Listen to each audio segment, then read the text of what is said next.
नमस्कार, आपकी अदालत में आपका स्वागत है।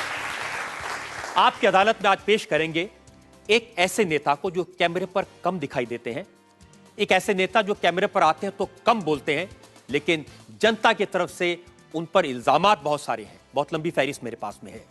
Please welcome Bharatiya Janata party के नेता अमित शाह।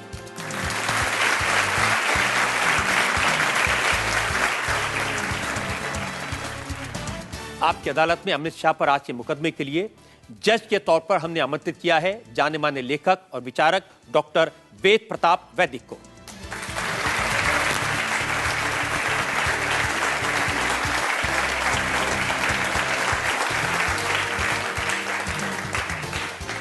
और इससे पहले कि आपकी अदालत में आज का मुकदमा शुरू करें, आज के जज डॉक्टर वेद प्रताप वैदिक की इजाजत चाहेंगे आज का कार्रवाई शुरू करने के लिए। कार्रवाई शुरू की जाए। और इससे पहला इल्जाम लगे अमित शाह पर, एक नजर डालेंगे अमित शाह के पॉलिटिकल करियर पर, उस बैकग्राउंड पर जिसमें आज का ये मुकदमा चला जा रहा है, भारतीय जनता पार्टी के महासचिव अमित शाह पर।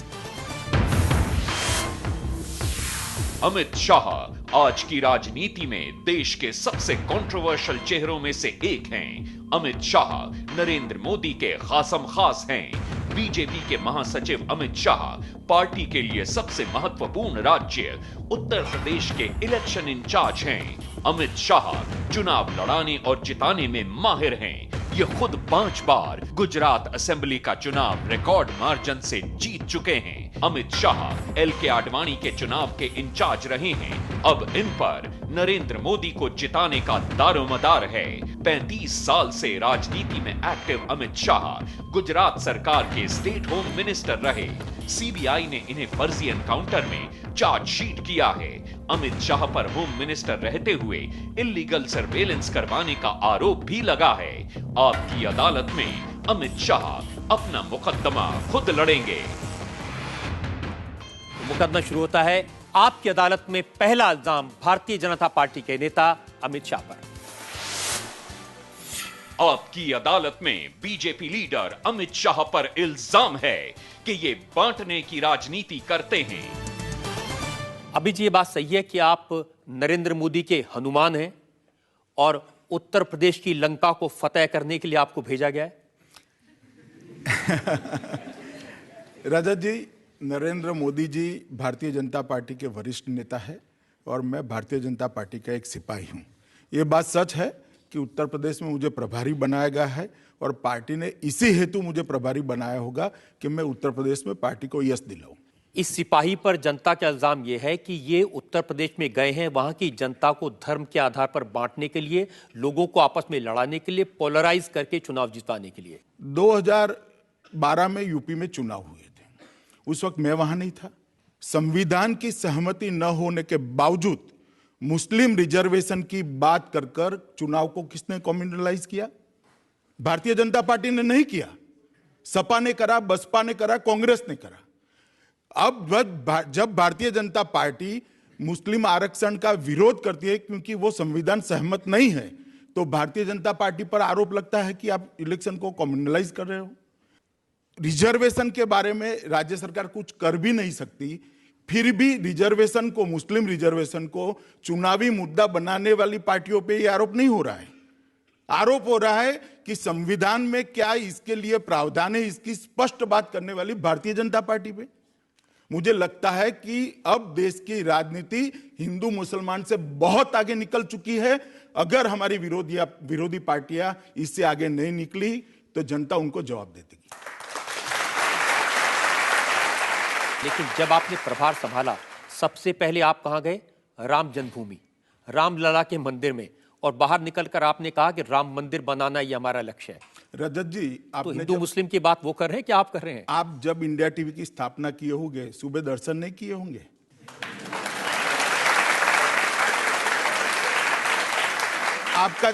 इससे आपका चैनल कम्युनलाइज हो जाएगा। ये मेरी व्यक्तिगत मान्यता है। मैं किसी भी शुभ काम करने से पहले भगवान से आशीर्वाद मांगता हूं। ये मेरे विश्वास का सवाल है। कितना आशीर्वाद मांग रहे हैं आप? राम जन्मभूमि गए, मुझे बात समझ में आती है। अपने काम शुरू करने से पहले राम का आशीर्वाद मांगा। आप अक्टूबर में मां विंध्यवासिनी की शरण में गए, जुलाई में उससे पहले आप गोरखनाथ के मंदिर में गए थे, आप काशी विश्वनाथ के मंदिर में गए, संकट मोचक मंदिर में गए, कोई मंदिर, कितना आशीर्वाद लेंगे आप? देखिए, आप इसको मंदिर मत मानिए। देश के करोड़ों लोगों के श्रद्धा केंद्र हैं और देश के करोड़ों लोगों की आस्था जिन स्थानों के साथ जुड़ी हुई है, इसके प्रति मेरी आस्था व्यक्त करना ये जननेता का भी एक काम है और मैं व्यक्तिगत रूप से भी मानता हूं उस जगह में किसी न किसी प्रकार की ऊर्जा होगी, तभी तो देश के करोड़ों लोग वहां जाते हैं। या आप अपना चेहरा, हिंदुत्व का चेहरा दिखाने की कोशिश कर रहे हैं मंदिरों में जाकर? देखिए, उसमें दिखाने की जरूरत नहीं है। मेरी पार्टी पे इतने इल्जाम पहले से लगे हैं। मैं जिस दिन से भारतीय जनता पार्टी का कार्यकर्ता बनता हूं उसी दिन से मुझ पर ये आरोप लगना बड़ा स्वाभाविक है, मैं कुछ करूं न करूं। जब आरोप लगे रहे तो दो चार मैं भी लगा देता हूं। जी जरूर लगाइए रजत जी। आजम खान साहब कहते हैं कि अमित शाह को नरेंद्र मोदी के कहने पर उत्तर प्रदेश भेजा गया और यहां दंगे करवाने के लिए भेजा गया, इसलिए उन्होंने मुजफ्फरनगर में दंगे करवाए।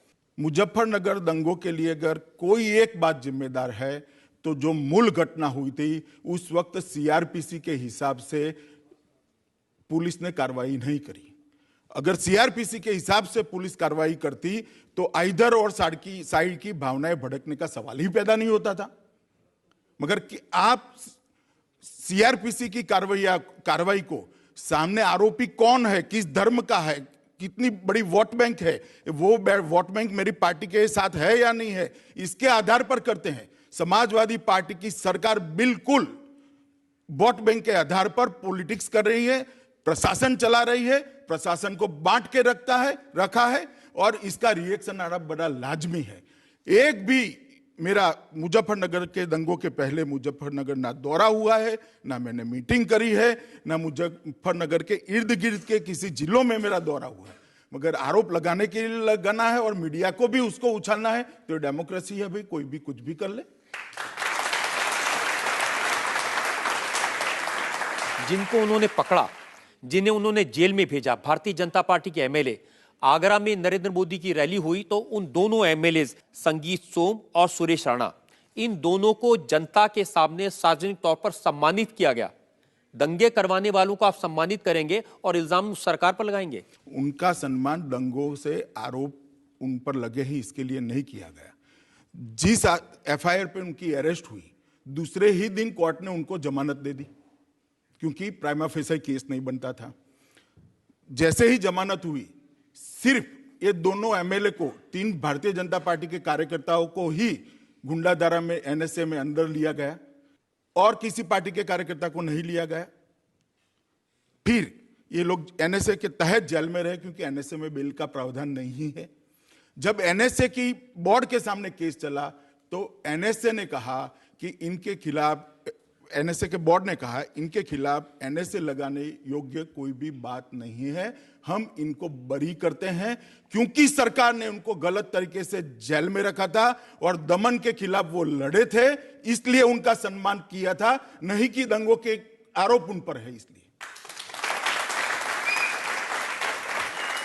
लेकिन अमित जी, जो मुख्यमंत्री है उत्तर प्रदेश अखिलेश यादव, उन्होंने कहा कि मुजफ्फरनगर के दंगों में एक सोची समझी रणनीति के तहत भारतीय जनता पार्टी ने लोगों को भड़काया और ताकि पोलराइज कर सकें और वोट पा सकें। सामने वाले पे आरोप लगाना बड़ा सरल सामने है वाला और जनता सब जानती है। रजत जी, 2014 के चुनाव में देख लीजिएगा, सपा को आप दूरबीन लेकर भी उत्तर प्रदेश में ढूंढ नहीं पाएंगे।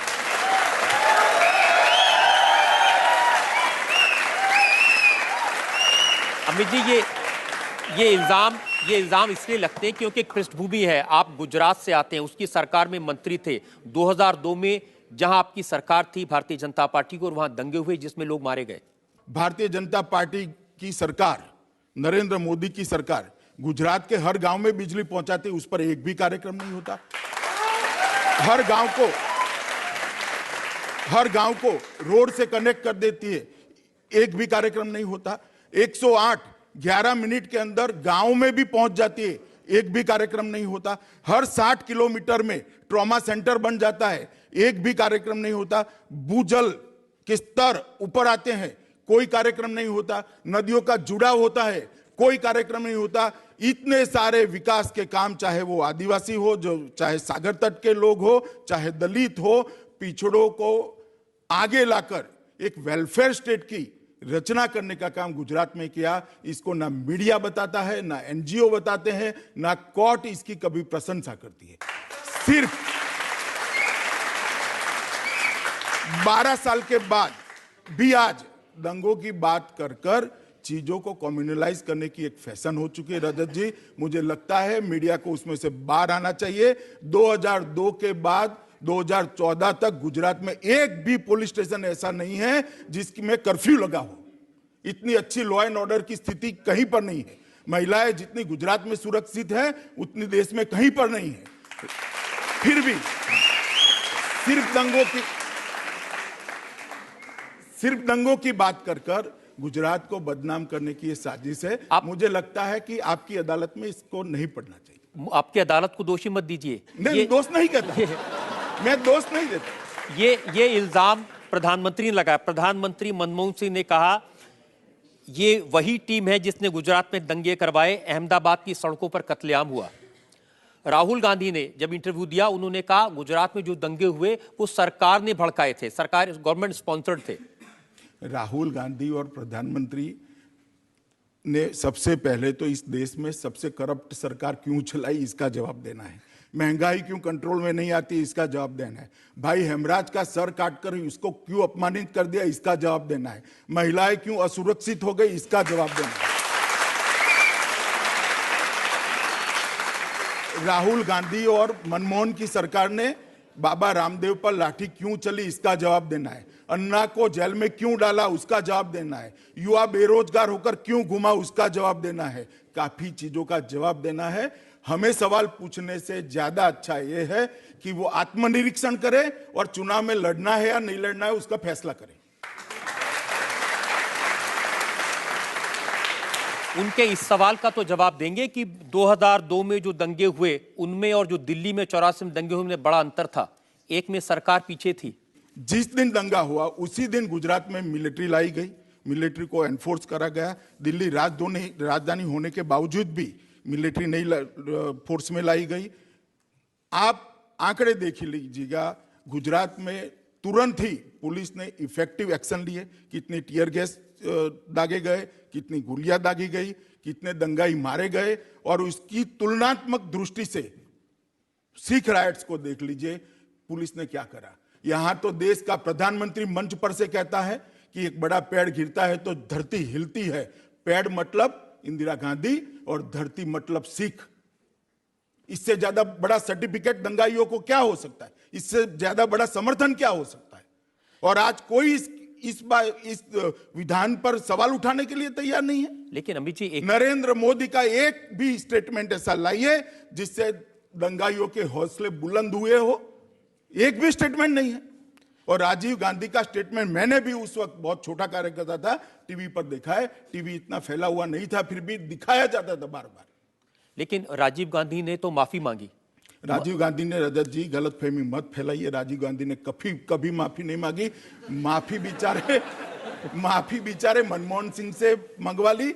और जब दंगे हुए तब तो मनमोहन सिंह बेचारे फाइनेंस मिनिस्ट्री में कोई पद ऊपर होंगे, वो अपना लिखाई पढ़ाई का काम कर रहे थे, उसको पकड़कर माफी मांगी।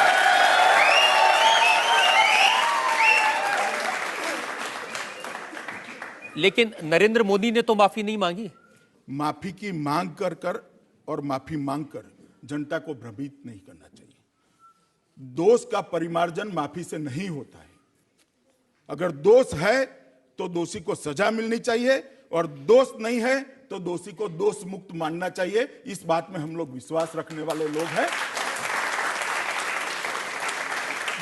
तो पब्लिक लाइफ में सिर्फ माफी मांगकर जनताओं की भावनाओं के साथ खिलवाड़ नहीं करना चाहिए।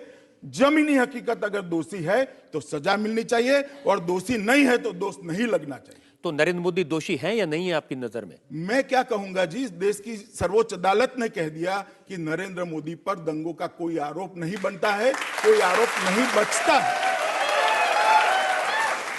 जो अदालत ने कहा वो एसआईटी की रिपोर्ट के आधार पर कहा, और वो एसआईटी की रिपोर्ट थी एक केस के, वो जो जाफरी साहब का जो हत्या हुई थी उससे रिलेटेड था। जाकिया जाफरी की जो कंप्लेंट थी वो अपने आप में पूरे गुजरात के दंगे सरकारी मशीनरी का दुरुपयोग कर कर भारतीय जनता पार्टी ने करवाए और उसकी अगुवाई नरेंद्र मोदी ने करी। इस तरह की एक जनरल टाइप की कंप्लेन थी। उस पर एसआईटी सुप्रीम कोर्ट ने अपॉइंट की। एसआईटी के चयन में हमारा कोई रोल नहीं है, एसआईटी के फंक्शनिंग में हमारा कोई रोल नहीं है, एसआईटी की कामगिरी में हमारा कोई रोल नहीं है। एसआईटी की रिपोर्ट सुप्रीम कोर्ट के सामने रखी गई। एसआईटी की रिपोर्ट को सुप्रीम कोर्ट ने स्वीकारा और सुप्रीम कोर्ट ने कहा कि आप मेट्रो कोर्ट में इसको रखिए, कोर्ट अगर स्वीकार करती है तो ठीक है। मेट्रो कोर्ट के सामने रखी, उसके विरोध में भी एनजीओ भी आए, पीड़ित भी आए। इस पर एक लंबी बहस चली 6 महीना तक और उसके बाद मेट्रो कोर्ट ने भी निर्णय किया कि एसआईटी की रिपोर्ट सही है। मुझे लगता है कि अब कांग्रेस कार्यालय में इसका न्याय हो तभी आप न्याय मानेंगे, तब तक इसको न्याय नहीं मानेंगे। क्योंकि आपने न्यायपालिका का नाम लिया, मैं आपकी बात मान लेता हूं, लेकिन अब यह कहा जा रहा है कि उत्तर प्रदेश में आप लोगों को जाति के आधार पर बांटने की कोशिश कर रहे हैं। यह आपका बयान है। आपने अपने कार्यकर्ताओं से कहा पिछड़ा वर्ग देश में इस समय निर्णायक स्थिति में है, यह वर्ग लगातार आगे बढ़ रहा है। कार्यकर्ता लोगों के बीच जाएं और बताएं नरेंद्र मोदी पिछड़े वर्ग के हैं, पिछड़े वर्ग के व्यक्ति को प्रधानमंत्री बनाने के लिए लोग एकजुट हो जाएंगे। मेरा पूरा भाषण इस तरह से था क्योंकि नरेंद्र मोदी पिछड़े वर्ग से आते हैं, उनको पिछड़े वर्ग की समस्याओं की अच्छी समझ है और ऐसा व्यक्ति अगर देश का प्रधानमंत्री बनता है तो पिछड़े वर्ग के विकास के लिए ज्यादा अच्छी तरह से काम हो सकता है। और मैं मानता हूं कि पिछड़े वर्ग की समस्याओं का निराकरण जब तक नहीं करते, इस समाज में सभी लोगों को सुखी करने का कोई रास्ता नहीं है। जो पिछड़े हैं उसको आगे लाना, वो बांटना नहीं होता है। जो पिछड़े हैं उनको पिछड़े रखकर वोट बैंक बनाना, वो बांटना है। पिछड़ों को आगे लाके अगड़े जो है इनके साथ मिला देना, वो बांटना नहीं है, जोड़ना होता है। अमित शाह जी, लोगों को ये बताना कि नरेंद्र मोदी पिछड़ी जाति के हैं इसलिए उनको वोट दें, इसलिए उनके साथ जुड़ जाएं, ये तो बांटना है ना। मेरा बताने से क्या होता है जी? सबको मालूम है कि वो पिछड़ी जाति के हैं, सबको मालूम है उनका बैकग्राउंड क्या है, सबको मालूम है वो गरीब के घर में जन्मे हैं, सबको मालूम है वो उन्होंने गरीबी को देखा है, सबको मालूम है वो संघर्ष कर आगे आए हैं, सबको मालूम है। उसमें मेरे बताने से ना बताने से कोई फर्क नहीं पड़ता। तो अब आप लोगों को चाय पिलाकर उनसे वोट लेंगे?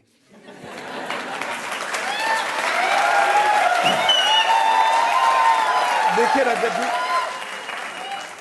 जी, आप देश की जनता की राजनीतिक समझ को अंडरमाइन कर रहे हैं। देश की जनता न चाय की प्याली से वोट देती है, ना रुपयों से वोट देती है, ना शराब से वोट देती है। देश की जनता कुल मिलाकर कौन देश का भला कर सकता है वो देखकर वोट देती है। और इस बार देखना, कश्मीर से केरल तक मोदी की एक लहर है, भारतीय जनता पार्टी की लहर है और परिणाम जब आएंगे तब आप मेरी बात को याद रखना कि ये लहर है, वो परिणाम सिद्ध कर देंगे। और भी बड़ी लंबी फहरिस्त मेरे पास में है। हम एक ब्रेक के रुकेंगे और ब्रेक के बाद आपकी अदालत में भारतीय जनता पार्टी के नेता अमित शाह पर जनता के इल्जामात और सवाल आपका एक और। Welcome back. आपकी अदालत में आज हम मुकदमा चला रहे हैं भारतीय जनता पार्टी के नेता अमित शाह पर। आपकी अदालत में अगला इल्जाम। आपकी अदालत में बीजेपी लीडर अमित शाह पर इल्जाम है कि ये बेसिर पैर के दावे कर रहे हैं। आप अमित जी कह रहे हैं देश भर में मोदी की लहर है, आप कह रहे हैं कि सारे देश में हवा चल रही है, बीजेपी के लोगों के अलावा और तो कोई इसको मानने को तैयार नहीं है। मैं जमीनी कार्यकर्ता हूं, मैं लोगों के बीच में रहता हूं, लोगों के बीच में घूमता हूं और खासा तगड़ा मेरा लोक संपर्क होता है और मेरा अनुभव भी बहुत है। एक बड़ी लहर भारतीय जनता पार्टी के पक्ष में और भारतीय जनता पार्टी के नेता मोदी के प्रति एक आंधी जैसी वेव चल रही है। अमित जी, इतना बड़ा देश है, बहुत सारे ऐसे राज्य हैं, आंध्र प्रदेश है, तमिलनाडु है, केरल है, जहां पर भारतीय जनता पार्टी का कोई नाम लेने वाला नहीं है। आप कह रहे हैं लहर है।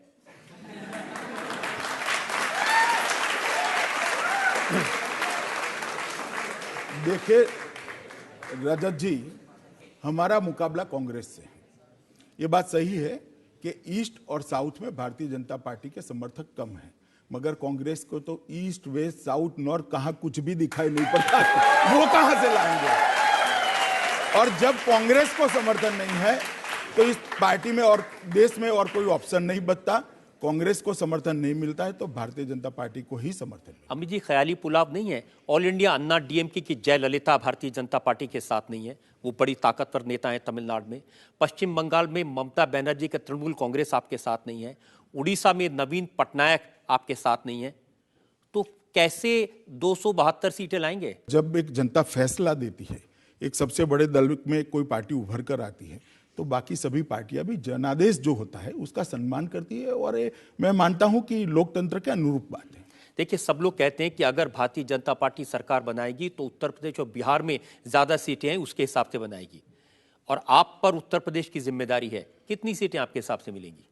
मैं सीटों के आंकड़े में जाना नहीं चाहता, मगर मैं निश्चित रूप से कहता हूं कि उत्तर प्रदेश में भारतीय जनता पार्टी सबसे बड़ी पार्टी बनकर उभरेगी, और पहले और दूसरे नंबर का अंतर कम से कम 20 सीटों का होगा। चलिए, आप सीटें नहीं बता रहे, आज जनता को यह बता दीजिए कि क्या ये जो खबर चल रही है नरेंद्र मोदी उत्तर प्रदेश से चुनाव लड़ेंगे, ये सही है? देखिए, मैं चाहता हूं यूपी के प्रभारी के नाते कि मोदी जी उत्तर प्रदेश से चुनाव लड़े, क्योंकि उत्तर प्रदेश भारतीय जनता पार्टी का इससे फायदा है। हम उत्तर प्रदेश की जनता को मोदी जी के चुनाव लड़ने से भारतीय जनता पार्टी के साथ जोड़ने में हमें ज्यादा सुविधा होगी। और दूसरी एक बात भी है कि देश का प्रधानमंत्री बनने वाला व्यक्ति उत्तर प्रदेश के लिए आए, वो देश के लिए भी बहुत जरूरी है, क्योंकि एक बार अगर उत्तर प्रदेश बीमारू स्टेट की कैटेगरी से बाहर निकल आता है तो इस देश में 10 साल तक जीडीपी डबल डिजिट में आना स्वाभाविक है, और देश की काफी समस्याएं का इसमें निराकरण है। आम आदमी पार्टी के नेता अरविंद केजरीवाल कह रहे हैं कि अगर उत्तर प्रदेश से चुनाव लड़ेंगे नरेंद्र मोदी तो वो उनके खिलाफ चुनाव लड़ेंगे। उसकी चिंता है आपको? देखिए, आम आदमी पार्टी अभी अभी बनी है, हम बहुपक्षीय लोकतांत्रिक व्यवस्था में है। हर पार्टी अपना प्रत्याशी हर सीट पर लड़ा सकती है, इसमें चिंता का तो कोई सवाल ही नहीं है। और मोदी जी की लोकप्रियता को मैं जानता हूं, मैं उत्तर प्रदेश में घूमता हूं, कहीं से भी मोदी जी लड़े, मुझे मालूम है